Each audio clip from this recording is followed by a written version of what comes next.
রাজধানীর নীলক্ষেত মোড় এলাকায় সিপি 5 স্টার নামে একটি রেস্টুরেন্টে অগ্নিকাণ্ডের ঘটনা ঘটেছে।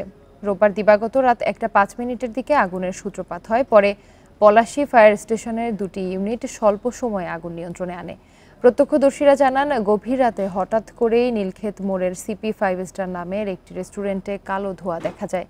বিকাশে কম খরচে ক্যাশ আউটের লিমিট বেড়ে 50,000, প্রিয় এজেন্টও 2টা।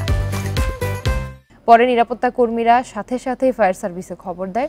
দোকানটি বন্ধ থাকায় তালা ভেঙে আগুন নেভানোর কাজ শুরু করে ফায়ার সার্ভিস। স্বল্প সময়ের চেষ্টায় আগুন নিয়ন্ত্রণে আনতে সক্ষম হন তারা। ফায়ার সার্ভিস ধারণা করছে বিদ্যুতের শর্ট সার্কিট থেকে আগুনের সূত্রপাত। তবে দোকানের তেমন ক্ষয়ক্ষতি হয়নি এবং আগুনে কোনো হতাহতের ঘটনাও ঘটেনি।